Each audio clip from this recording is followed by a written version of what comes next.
All right, so I'm going to try this out and see how it goes. I am going to be recording a Zoom, obviously, and this will go on YouTube. This is going to be for the second video. It's computer, so it's not as clear as I would believe my phone to be, but I have this pretty little mic here that I've had for a while, and it's supposed to be very great for clarity.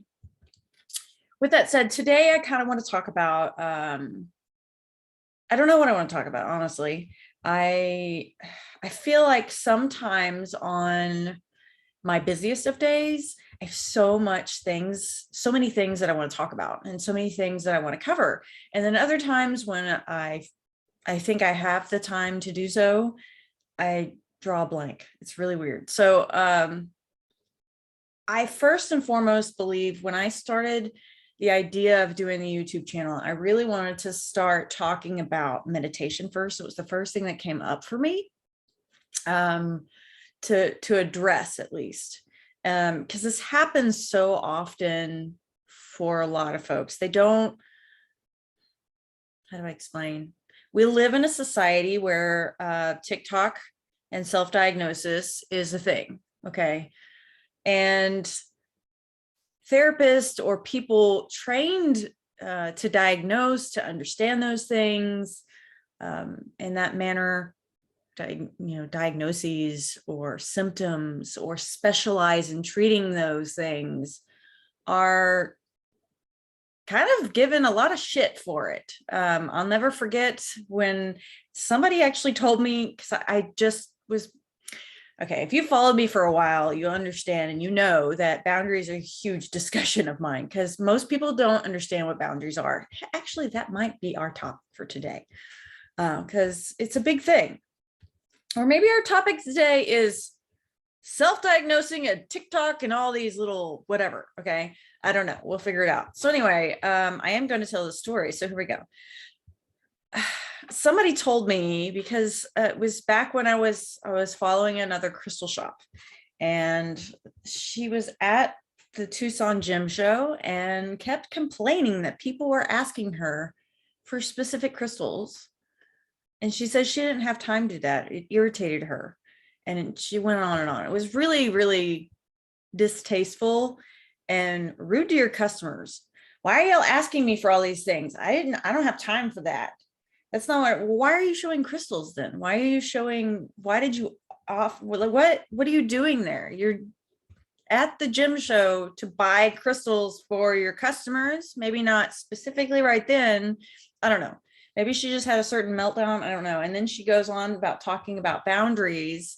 And then I made a comment that boundaries are not about, let me back up. Another whole set of things that happen where she talked about how she told people her boundaries were don't email her after 9 o'clock or something. And they continue to do it. And she was I'm so sorry, that's my stomach. She was so upset about that. Like, I told you my boundaries and you're not following them. And all I simply said was, this is my way of saying, was, well, boundaries are not, yes, they are for other people, but they're not for other people to follow. They're for you to enforce. You know what I mean? You can't make other people do things. You can ask them to not do something. You can tell them to not do something. You could tell them you don't like something, but people are going to do what they want to do. You can't control them.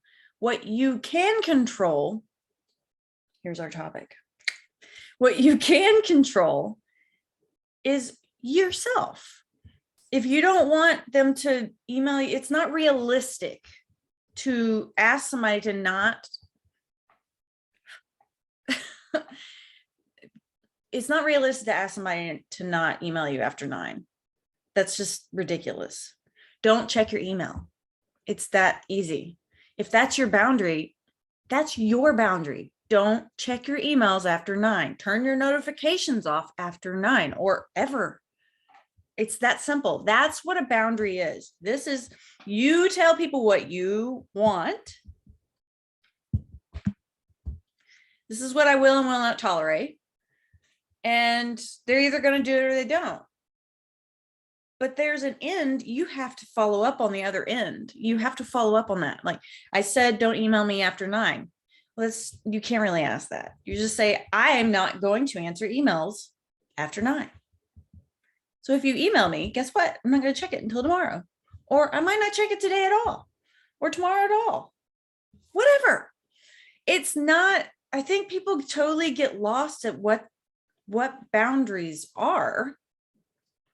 And that's exactly not what I wanted to talk about here, but hey, it is my biggest pet peeve is just people believing they know what these topics are. They know what the definition of these things are, and it's not. Just because you're looking at a TikTok or a reel on Instagram or on YouTube, it doesn't mean you understand it.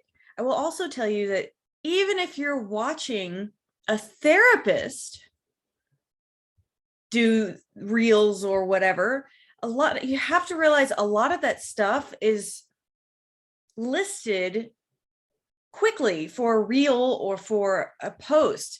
There's a lot of deeper context and understanding in a lot of those definitions. And that's why we're therapists. That's why we go to school to do these things. It's not for other people to tell you what it is.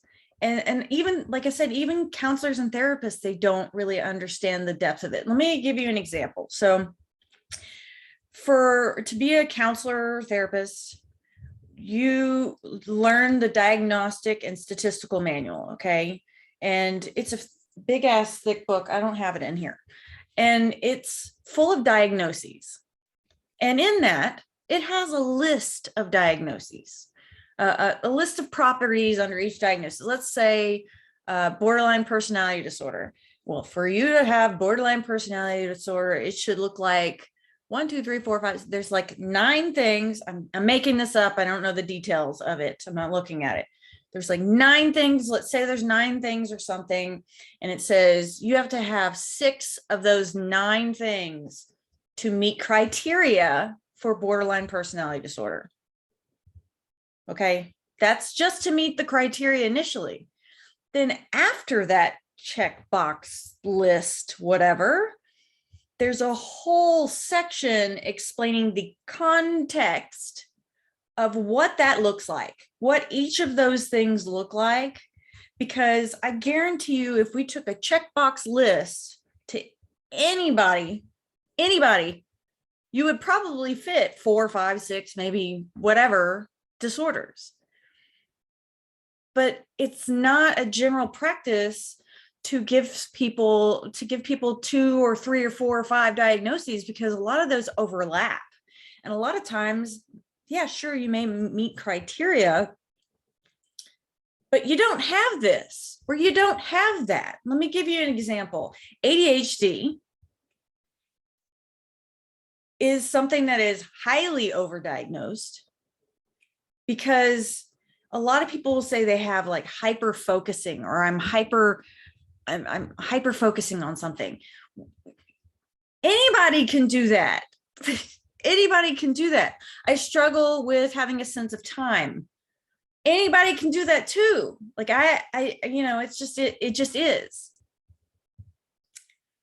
With trauma, if you've experienced trauma or you've had PTSD, even if you don't specifically meet criteria for PTSD now, but you have in the past, symptoms of trauma can mimic ADHD symptoms. Doesn't mean that you have PTSD and ADHD, not necessarily, but you can be diagnosed with PTSD and not have ADHD, but the symptoms are similar. It's because the way the mind functions, how it is. Okay. Also, just because you're diagnosed with one disorder doesn't mean you always have that disorder. And it also doesn't mean that, or just because you're not fitting that criteria right now, doesn't mean you still have some symptoms. Because you can have acute, which is short-term PTSD, and then you can get over that hump, whatever that is, and not meet criteria anymore. Not have any symptoms, not meet criteria. But then you could be a person that has complex PTSD, which is prolonged, and you can be doing really good coping skills and dealing with those things on your own or with a therapist, whatever. I'm sorry. And only meet maybe have two or three symptoms still bothering you, but you don't technically meet criteria for a diagnosis anymore. But a lot of times people will give you the diagnosis anyway if you have insurance, because your insurance won't cover medication or therapy if you don't have that diagnosis. So a lot of times people don't realize that there's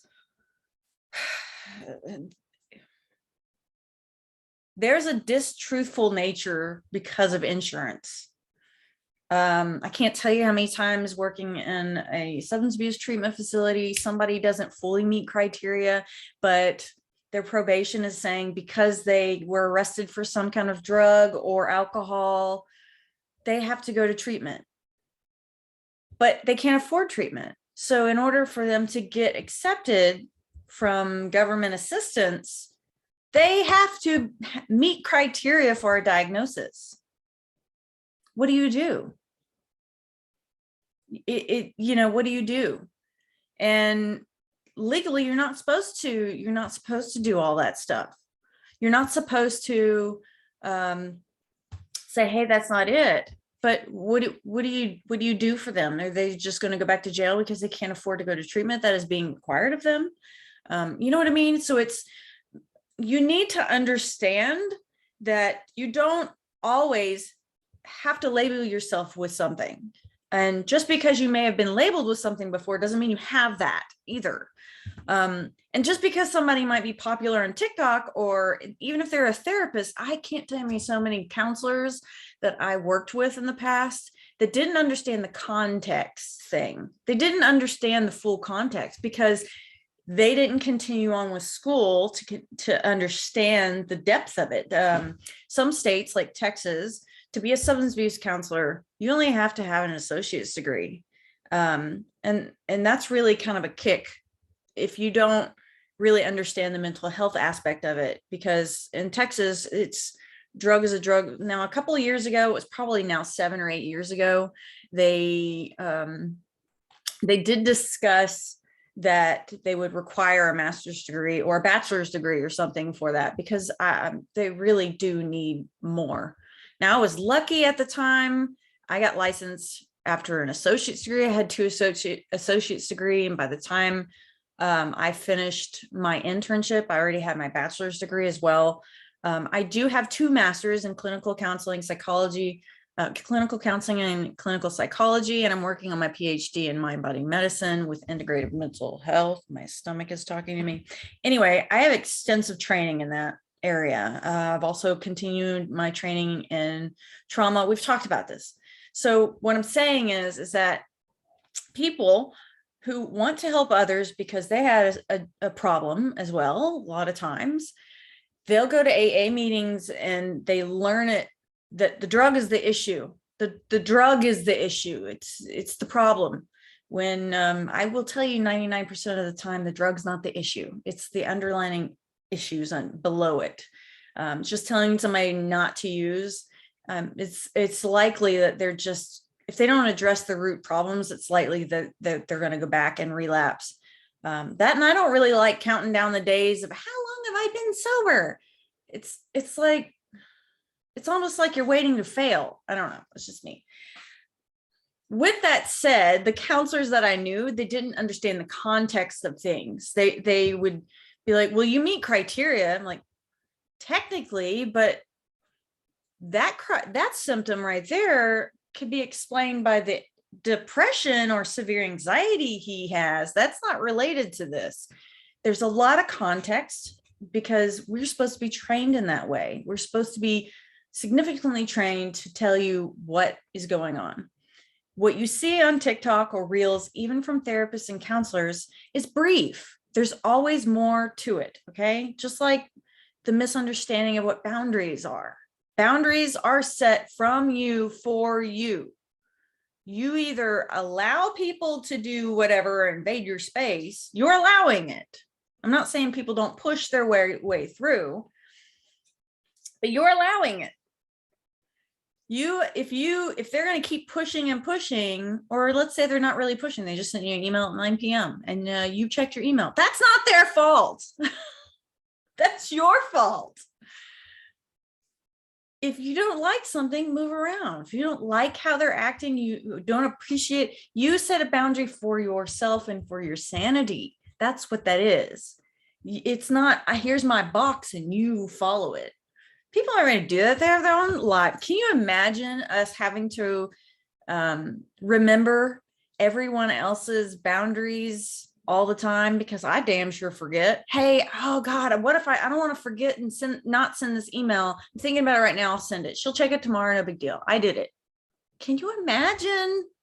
Oh no, I can't. Oh, she can't take it at night. Okay, I have to move my thing around and I got it. No, thank you. I must be really hungry. Anyway, so I guess that's what this video is about, is please be careful about self-diagnosing. I've known a lot of people that will tell you that, oh, my doctor said I had it. Did you go to a general doctor? A general doctor is typically not trained in mental health. They're not, but they can give you medicine for your mental health. I'm not saying that a lot of them haven't done additional training. I have an excellent doctor now. She's my general practitioner, and she's very well trained and well knowledgeable in that area. She's not licensed in that area.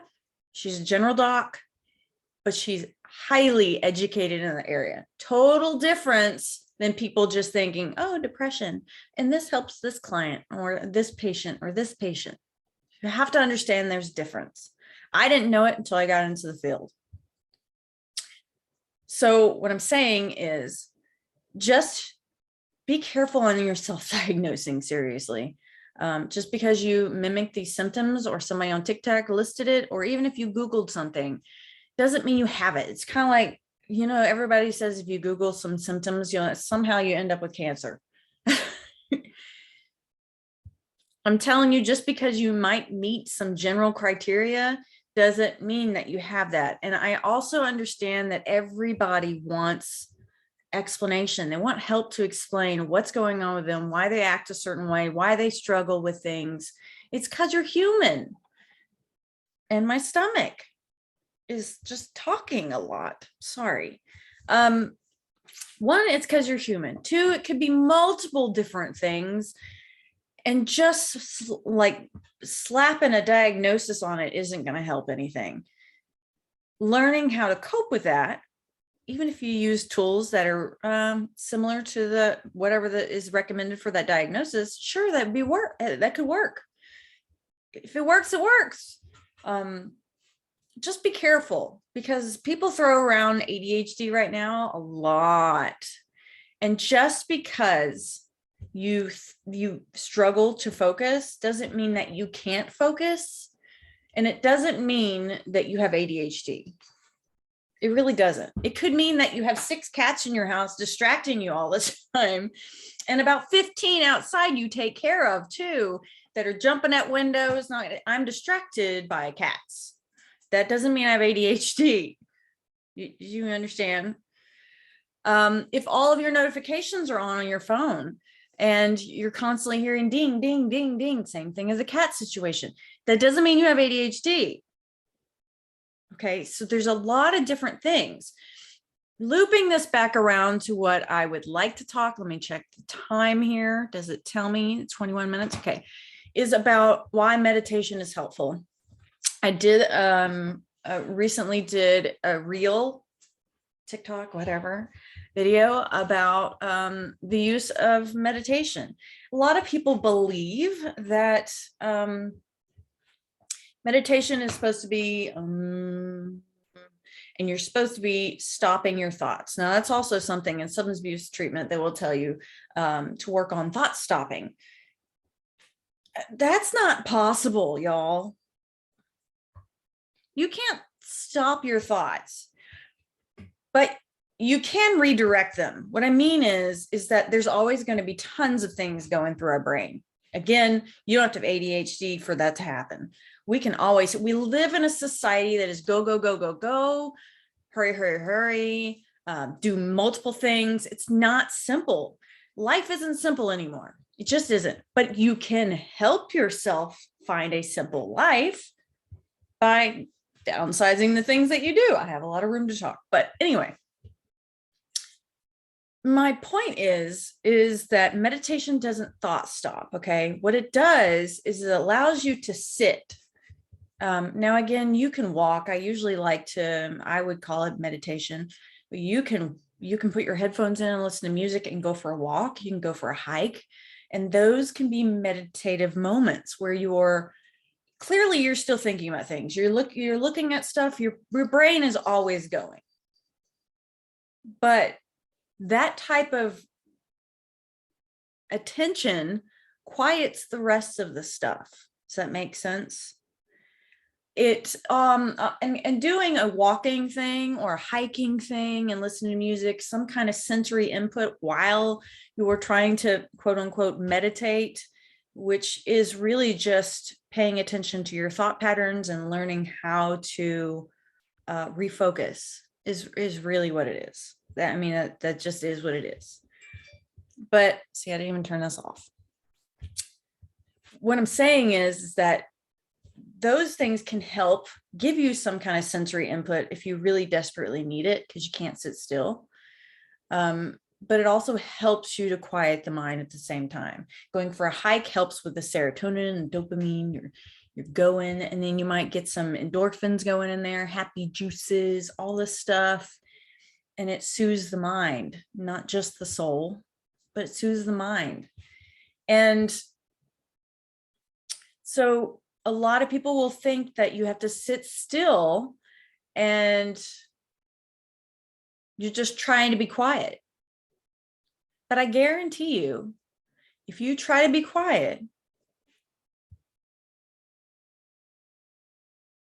it's not a bad thing to try to be quiet. So let's say you're trying to be quiet. This is where I would start. In a lot of times people will start with a couple of minutes and then you work your way up to try to figure it out. Okay. If you're sitting in a room and you're starting out, like right now, I have an air purifier going. When I was really quiet just now, when I was trying to think of how to explain it, instead of just sitting here, that's what I immediately heard. And where do my thoughts go?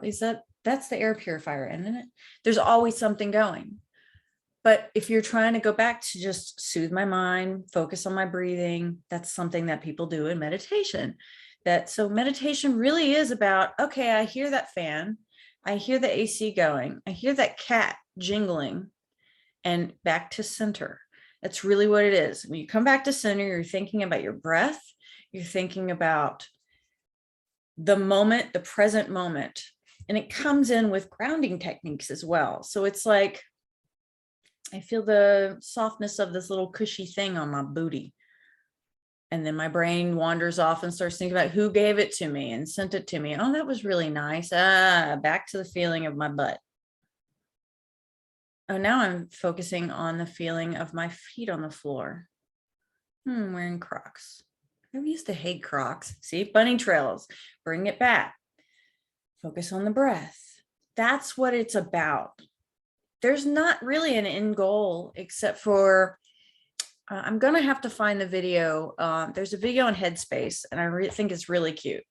And I expressed that in my reel, where it's kind of like your thoughts are these cars, these little cars running around, and you're just trying to sit and be quiet. And all you can hear is this traffic and these cars and and they're just running around. And so you just get up and start chasing them. Oh my God, I see that. Oh yeah, this. Oh yeah, that. Oh yeah, this. You're distracted. Crap, I'm supposed to be meditating. Fuck it, I can't do it. But really what meditation does is it recognizes that those little cars are going to constantly be popping up. They're bunny trails, really, like I just said. Bring it back. What meditation does over time is allows you to go, oh yeah, I see that thought. back to center. The awareness that your mind is wandering will help you to refocus. That expands your consciousness, that expands your self-awareness and your ability to control your thoughts, your thinking, your focus, all of those things. It starts with that.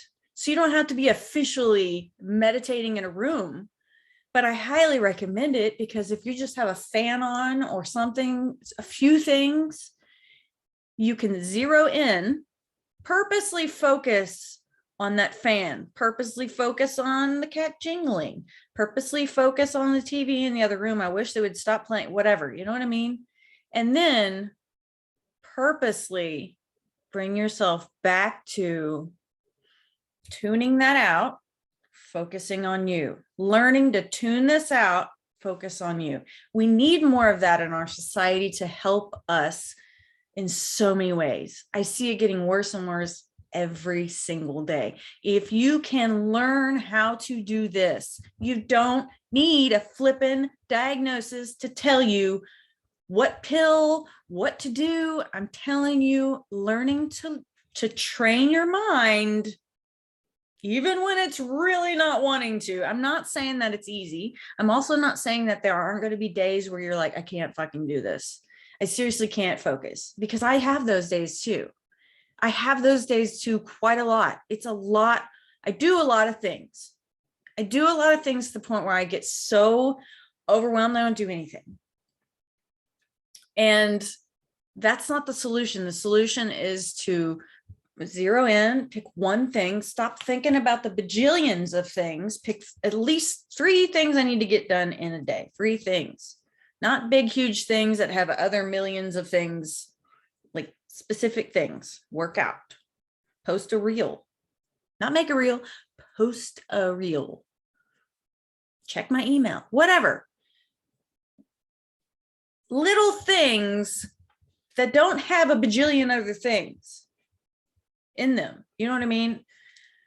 And they're doable. There's things that you can do in that day and tackle that. Don't we get bothered by all the millions of other stuff wandering in our minds, and it keeps us from, you know, getting things done. We get overwhelmed, and then we think, oh my God. I will tell you this, if I scroll on Instagram longer than maybe 5-10 minutes, I start feeling really shitty about myself. I'm not doing enough. And down the rabbit hole, and I'm like, nope, fuck that, put it aside, I'm done, no more scrolling. Or I start thinking about too many options or too many ideas, and then I get overwhelmed that there's so many ideas. So pay attention to that and reel it in, and only do a little at a time. If you know that that's what's happening, bunny trail chasing a car, come back. You understand? So I know we started talking about this with counseling and diagnosis. I want it to come together for you to understand that you don't need to be slapped with a diagnosis. You don't need to be slapping yourself with self-diagnosis. I know we're all wanting to find a reason for problems, etc. The light is going down, so that's why it's getting fuzzy. I sought that too, and we can go through those things a bit more at another time. I knew I needed to talk, and I wanted to talk about things today, but I didn't know what exactly. So I encourage you to attempt to reel those in. If you are not understanding fully what that is, I would talk about grounding. Grounding is very similar. You do that when you're meditating. Grounding is, like I said, you're paying attention to something that feels, how does this feel in my butt? Excuse me. I often tell clients to go outside and look at the tree. If the wind's blowing or there's a bird flying through, allow yourself to just be immersed by the moment, in the moment. Wow, that's interesting how the trees just sway like that. It's so windy. One thing, oh, I can feel my butt on this chair. It's weird. Or whatever, something like that will ground you in the moment, the here and now, and shut this all down. Focus on the one thing, shut that down. The more you do that, the better you get at that, the easier to control your thoughts. The easier to control your thoughts and tackle your day, tackle all of those issues, and it starts from there. So this is one of the very core pillars of my educational sessions with clients. I talk about it all the time. It's learn to focus your mind, and it takes time. It's not something that's easy. And even for experts, I can feel lost and really struggle at times too, because we're human. We're human. We make mistakes, we struggle. Nobody's perfect. And so with that, I think I'm going to leave it there. If you want to go into more detail about ways that you can meditate, ways that you can use crystals, we'll get into that. But I really want to reiterate some of these core functions of what I talk about in counseling sessions with clients, even with friends, with myself. These are big topics that help you grow as a person, expand your consciousness. It's just, and that sounds like really big and fancy, but you just grow as a person. Your mind expands, the way you see the world, it changes when you're not just reacting to things. You're learning how to cope and how to calm rather than react and feel discombobulated, if that makes sense. So again, I have so many things to say about so many different things. So a lot of these videos will probably start in that manner, and then we'll find our groove. It happens in a lot of times in my group sessions, but usually because I'm bouncing off ideas from other people and feeling them out, whatever. But I'm not, I'm just talking to myself here. So I'm trying to figure out what that's like and what that means and what I'm trying to go for. Because sometimes I can have a topic and I'm like, that's not important right now. This is. Clearly, you see that it's happened today. So with that said, please stop the self-diagnosing. Like, you're not absolutely, and besides, ADHD actually does not have an official test. Therapists and centers will have a regular normal thing that they follow. They create that for check marks or whatever, like the criteria for symptoms. But there's not an official test. You could just be struggling with attention because you're irritated at that situation. You don't like this. It's not enough dopamine. It's not enough serotonin. It's not enough. It's just, that's the way the world we live in. So pay attention to symptoms. Please stay away from labeling yourself in any way. You're struggling with certain things. It doesn't mean you have something always. I'm a big believer that we can overcome a lot of things, and it's just how it is. And I also believe in hope. If you have hope that you don't have a diagnosis, I don't know. Sometimes I feel like once we label people, they give up or it's their excuse. But diagnosis should not be excuses. They should be helpful to explain what's going on with you. So you might have ADHD symptoms, they might fit, but you may not actually have that. It might help to explain what you're going through currently. And that's okay. But that doesn't mean you have it. Maybe right now, because I can go do a bunch of amphetamines and have ADHD symptoms. You see what I'm saying?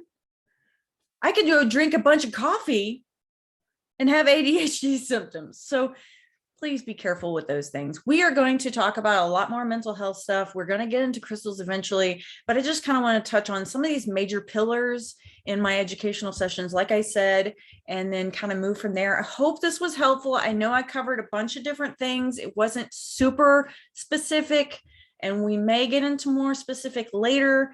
Again, I think this is probably really freaking long. Oh, it's not that bad. Yeah, so thank you for coming by. I hope you like this video. This is the second one. Now I've already forgot what the fuck we were talking about. And yeah, I'll see you on the flip side. Please don't forget, God forbid I say this, to like and subscribe this page down here. Why? Because I'm fucking awesome. And so are you.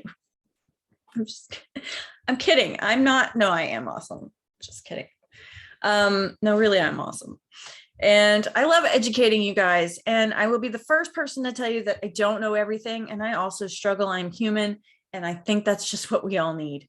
I have a ton of education and I love sharing it with other people. I love discussions. If you have questions from this video or any other video that I post, please sound off below. Let's discuss it. Go find me on Instagram, Mother.Natures.Medicine, or on Facebook at PiperMNM. And you'll find me. It's Mother Nature's Medicine. That's what this is. I'm not opening this up to my mental health one because I'm going to stay away from that for right now because I want to integrate them in the end. So we're going to stay Mother Nature's Medicine right now, even though we're talking mental health. So I will talk to you guys later. I'm really awful at ending these videos and we'll see how this goes. So bye. Shut up, stomach. Oh my God, how do you stop it?